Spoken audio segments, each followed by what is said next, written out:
Hello साथियों, नमस्कार सभी लोगों को। कैसे हैं आप सभी लोग? उम्मीद करते हैं बहुत ही अच्छे तरीके से अपनी जीएस की प्रैक्टिस कर रहे हो दोस्तों। जैसा कि आपको पता है कि नवीन सर के द्वारा बहुत ही बिंदास तरीके दोस्तों प्रैक्टिस सेट की शुरुआत 16 दिसंबर से कर दी गई है। तो उन्हीं की दोस्तों हम एक वीडियो डाल चुके हैं, यानी कि हैंड राइटिंग नोट्स में जो भाई यानी पहले से नोट्स बनाए हैं या जिनके पास नहीं है, लेना चाहते हैं तो सब कुछ मिल जाएगा। केवल वीडियो देखते रहिए। चैनल पर पहली बार है, चैनल को सब्सक्राइब कर लीजिएगा। क्योंकि दोस्तों जीएस हर बच्चे की अच्छी नहीं होती, हम कह सकते हैं। क्योंकि हर बच्चा अगर मैथ जिसका अच्छा है वो कहता है हम मैथ में 20 बटे करके आएंगे, लेकिन जिसकी जीएस अच्छी है अगर वो कहे कि हम जीएस में 20 बटे 20 करके आए तो कभी नहीं कि दोस्तों हो सकता है ऐसा। तो जीएस का लेवल 13 से 15 क्वेश्चन है, हर बच्चा अच्छा बच्चा कर सकता है। तो वही से तो चैनल पर पहली बार है तो सब्सक्राइब कर लीजिए, ज़्यादा से ज़्यादा लोगों तक शेयर कीजिएगा। तो थोड़ी बहुत ही अच्छे तरीके से हमने यहाँ पर अपने नोट्स में सजाया हुआ, तो यहाँ से रिवीजन हो जाएगा आपका दोस्तों। ठीक, तो देख लेते हैं नवीन सर ने किस तरह से बताया हुआ है। तो यहाँ से ये प्रैक्टिस सेट फर्स्ट हम जो दोस्तों दे चुके हैं, उसका सब कुछ टेलीग्राम पर आपको मिल जाएगा दोस्तों। अगर आपने नहीं देखा है, यूट्यूब चैनल की हमारी प्लेलिस्ट में जाएंगे तो वहाँ पर भी मिल जाएगा दोस्तों। ठीक, टेलीग्राम का चैनल का लिंक जो है डिस्क्रिप्शन में लगवा देंगे, वहाँ से आप देख सकते हैं। और इसका पहला सेट जो है हम कंप्लीट कर चुके हैं दोस्तों। ठीक, इसका पहला सेट ऑलरेडी कंप्लीट हो चुका है, तो वहाँ से प्लेलिस्ट भी बना दी गई है, आप आसानी से देखिए। हमारा दूसरा प्रैक्टिस सेट है दोस्तों। ठीक, तो हम थोड़ा आगे से बढ़ लेते हैं और देख लेते हैं किस तरह से हमने नोट्स में सजाया हुआ था। ये दूसरा प्रैक्टिस सेट है दोस्तों, देख सकते हैं कितने अच्छे तरीके से हमने सजाया हुआ है। तो देख लेते हैं पहले प्रश्न की, हमें 5 क्वेश्चन को आंसर आप चाहिए, यानी कि 5 रिवीजन क्वेश्चन है पहले सेट के। जैसा कि नवीन सर भी पूछते हैं, तो छऊ जो है मयूरभंज प्रकार किस राज्य से संबंधित है? तो ये ओडिसी से है दोस्तों, रटा होना चाहिए आपको। जाकिर हुसैन को पद्म भूषण किस वर्ष में मिला? 2023 में मिला। बहुत ही इंपॉर्टेंट है क्वेश्चन दोस्तों, ये इस बार जरूर पूछा जाएगा। भारत ने अंतिम बार ओलंपिक में हॉकी स्वर्ण पदक कब जीता? तो ये जीता है 1928 में जीता है, मास्को में जीता है। तो ठीक, उसके बाद में एकल नागरिकता का प्रावधान किस देश से लिया गया? तो ये ब्रिटेन से लिया गया, सबको पता होना चाहिए। भारत का सबसे बड़ा बायो स्पीकर रिजर्व है, तो ये कच्छ का रण है। ये कहाँ पर है? गुजरात में। तो ठीक, और हमारा सेट 2 का पहला प्रश्न स्टार्ट होता है। तो हमने दोस्तों यहाँ पर प्रश्न भी लिखा हुआ है, आप देख सकते हैं यहाँ एक एक प्रश्न आपको यहाँ पर लिखा होगा। बहुत सारे लोग यूट्यूब पर करा रहे हैं, लेकिन वो कैसे करा रहे हैं? केवल उत्तर उत्तर ही लिखे, लेकिन उनका प्रश्न कुछ है ही नहीं। अब आप खुद अंदाजा लगाइए कि जिस भी यानी उत्तर का प्रश्न ना हो तो आप कैसे उत्तर उसका देख लेंगे दोस्तों। तो हमने प्रश्न भी लिखा हुआ है, जो भी नवीन सर ने पीडीएफ में दिया हुआ था उसका हमने प्रश्न भी लिखा हुआ है। उसके बाद में जो नवीन सर जितना भी डेडिकेटेड से यानी कि बहुत ज़्यादा बोर्ड भर देते हैं, सो सब कुछ इसमें मिलेगा। तो कथन यानी कथक जो है 3 अलग-अलग रूपों में पाया जाता है, तो जिन्हें घराना कहा जाता है। बहुत इंपॉर्टेंट है घराना टॉपिक। कहा जाता है जिनका नाम उन शहरों के नाम पर रखा गया है जहाँ कथक नृत्य परंपरा विकसित हुई। तो उन शहरों के नाम बताएं। तो कौन कौन से नाम है उनका? जयपुर घराना, बनारस घराना, लखनऊ घराना और रायगढ़ घराना। बहुत ही इंपॉर्टेंट। तो कथक के देख लेते हैं, रायगढ़ घराना। तो इसके संस्थापक भानु जी हैं, पैरों की हरकत से संबंधित है। ठीक, और बनारस घराना नंबर 2 पर जानकी प्रसाद संस्थापक है, ये चेहरे के प्रभाव से संबंधित है, चेहरे के भाव से। तो ये सबसे पुराना घराना, अगर सवाल आए कि सबसे पुराना सवाल यानी सबसे पुराना घराना कौन सा है, तो आपका उत्तर होगा बनारस घराना। लखनऊ घराना है जो ईश्वरी प्रसाद इसके संस्थापक हैं, इसमें ठुमरी गायन किया जाता है। अगर कहे कि ठुमरी गायन के लिए कौन सा घराना प्रसिद्ध है, तो लखनऊ घराना है। और ये आध्यात्मिक पहलू है दोस्तों। ठीक, लखनऊ घराना जो है आध्यात्मिक पहलू है। इसके बाद में है, अभी हमारा पहला ही क्वेश्चन चल रहा है दोस्तों। ठीक, अभी हमारा पहला ही क्वेश्चन चल रहा है, हमने लखनऊ घराना तक कंप्लीट कर लिया। अब हम तीसरा है हमारा रायगढ़ घराना। ठीक, समझते चलिए। रायगढ़ घराना जो है ये चौथा नंबर का है। तो इसमें के संस्थापक जो है ये महाराजा चक्रधर सिंह है दोस्तों। ठीक, महाराजा चक्रधर सिंह। कथक जो है ये मुगल परंपरा पर आधारित है। कथक को पुनर्जीवित किसने किया है? तो लेडी और और लीला और सोखे ने किया दोस्तों। ठीक, लेडी लीला सोखे ने इसको पुनर्जीवित किया। अन्य नाम क्या है इसके कथक के?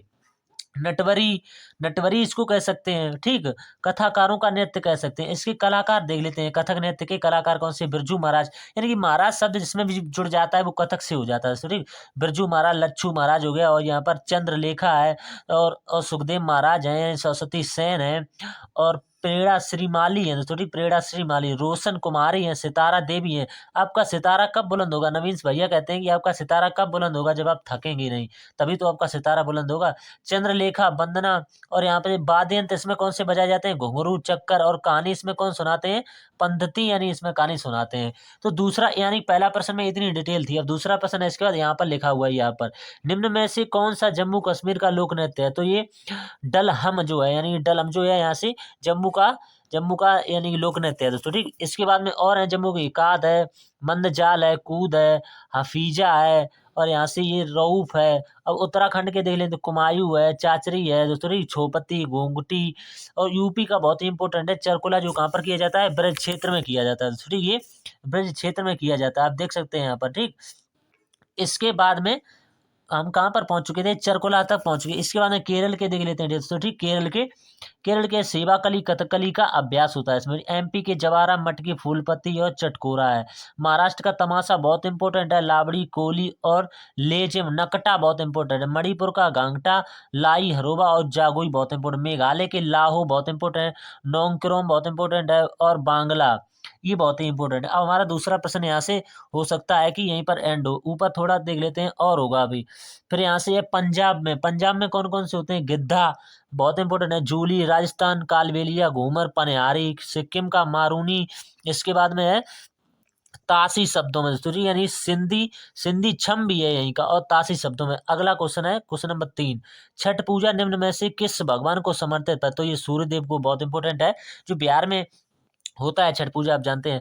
माँ पार्वती का छठा रूप है ये दोस्तों, माँ पार्वती का छठवां रूप है।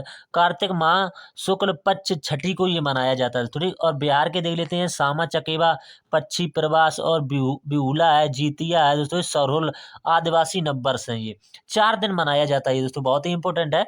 4 दिन मनाया जाता है। पहला कौन सा है, नहाय खाए, यहाँ पर लिखा हुआ है दोस्तों, ठीक, नहाय खाए, खरना खाए, संध्या अर्घ और ऊष्मा अर्घ।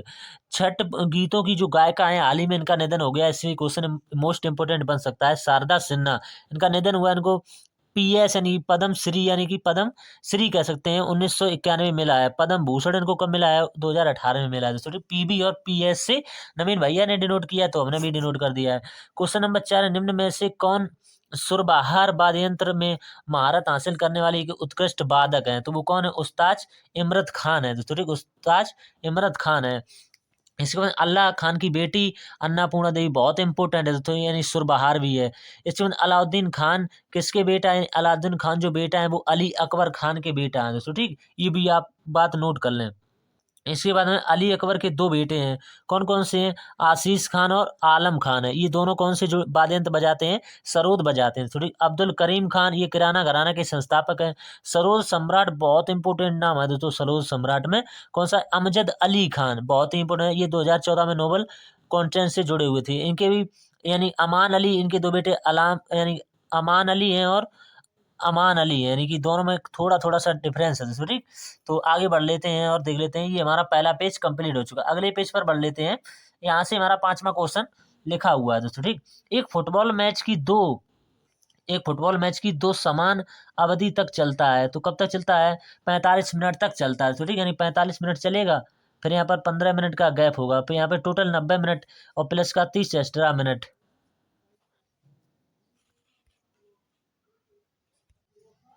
इसके बाद में आगे तो बढ़ लेते हैं दोस्तों, ठीक, यहाँ से हमने डिस्कस कर लिया है। तो एक्स्ट्रा मिनट भी 30 मिनट है दोस्तों, ठीक, और ब्रेक टाइम यहाँ पर 15 मिनट का है, ठीक। अगला देख लेते हैं, फुटबॉल की बॉल का वजन 396 से 453 ग्राम दोस्तों, ठीक। मैदान यहाँ से लंबाई दी रखी है 90 से 120 मीटर, चौड़ाई 45 से 91 मीटर, और गोल पोस्ट यहाँ से कितना है, 7.3 मीटर, और हाइट इसकी कितनी है जी, यानी कि 8 फीट इसकी हाइट है। फीफा की स्थापना कब हुई थी, 1909 में हुई थी। पहला फुटबॉल वर्ल्ड कप कब हुआ था, 1930 में किसने जीता, उरुग्वे ने जीता, ठीक। इंडियन एशियन गेम्स 1951 और 1962, आपको सन याद होनी चाहिए। इंडियन ओलंपिक इंडियन ओलंपिक जो है 4 प्लेस यहाँ से दे रखे हैं दोस्तों, 1956 मेलबर्ग दोस्तों, ठीक, ओलंपिक में। और इंडियन फुटबॉल संघ 1937 में। भारत फीफा में शामिल कब हुआ, बहुत इंपॉर्टेंट क्वेश्चन यहाँ से बनेगा। भारत जो है फीफा में कब शामिल हुआ, तो 1948 में शामिल हुआ। अगला क्वेश्चन है इसके बाद, क्वेश्चन नंबर जो है 6, भारतीय संविधान के अनुच्छेद 15 के संदर्भ में विचार करें, तो इसमें आपको विचार करना है। तो क्या है, राज्य द्वारा धर्म, जाति, नस्ल, लिंग या जन्म स्थान के आधार पर भेदभाव की प्रस्तावना करता है। अगला है जो 15 का बी इसमें दे रखा है, राज्य को महिलाओं और बच्चों के लिए विशेष प्रावधान करने का अधिकार है। ये है आर्टिकल 5, यानी कि 15 जो है 4 में क्या लिखा हुआ है, राज्य को सामाजिक और शैक्षिक जो है रूप में पिछले वर्गों के उत्थान के लिए विशेष प्रावधान करने की अनुमति देता है, ठीक। अब आर्टिकल जो है 5(2) में दिया हुआ है, इसमें क्या कह सकते, 5(2) के ए और बी में, इसमें दुकान, होटल, रेस्टोरेंट, मैदान, कुआं, इसमें बी में दिया हुआ है तालाब, स्नानघर और सड़क। मौलिक अधिकार जो है भाग किसमें दिए हुए हैं? 3 में। भारतीय संविधान का इसको मैग्ना कार्टा कहा जाता है। थोड़ी भारतीय संविधान का मैग्ना कार्टा। ये मौलिक अधिकार कहाँ से कहाँ तक है? अनुच्छेद 12 से 35 तक है। आर्टिकल 15 मूवी दोस्तों, ये आयुष्मान खुराना। निर्देशक कौन थे इसके? अनुभव सिन्हा। यहाँ तक कंप्लीट हो चुका है, थोड़ा सा रिवीजन करते चलते हैं। क्वेश्चन नंबर 7 पर पहुंच चुके हैं। निम्न में से कौन सा मौलिक अधिकार भारत में नागरिकों के लिए उपलब्ध है और विदेशियों के लिए नहीं है? तो वो कौन सा है? सार्वजनिक रोजगार के मामलों में समानता दोस्तों, ठीक, यानी कि अनुच्छेद 16। धार्मिक मामलों का प्रबंधन करने की स्वतंत्रता कौन सा अनुच्छेद देता है? यहाँ पर देखा है अनुच्छेद 26।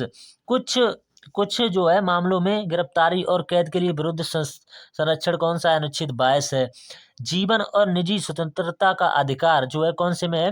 अनुच्छेद 21 में दिया हुआ है। सिर्फ भारतीयों के लिए है दोस्तों, ठीक, सिर्फ भारतीयों के लिए अनुच्छेद 15, 16 और यहाँ पर दिया हुआ है 19 और 29 और 30, इतने अनुच्छेद। तो भारतीय संविधान का कौन सा अनुच्छेद है जो जीवन और व्यक्तित्व स्वतंत्रता के लिए संरक्षण से संबंधित है? तो अनुच्छेद 21 ही है दोस्तों, ठीक। आर्टिकल 17 भी दिया हुआ है, अपस्था का अंत है, सबको रटा होना चाहिए। आर्टिकल 18 उपाधि का अंत, ठीक। इसके बाद में आपातकाल में ना खत्म होने वाले भी अनुच्छेद दे रखे हैं। कौन से अनुच्छेद हैं? 21 और 20 है दोस्तों, जर्मनी के संविधान से लिए गए ये आपातकाल के। इसके बाद में अनुच्छेद 19 ए में दिया हुआ है वाक स्वतंत्रता, यानी बोलने की क्षमता। बी में सम्मेलन, संघ, निर्माण, इसमें डी तक सारे दे रखे हैं दोस्तों, ठीक, यहाँ से आप पढ़ सकते हैं।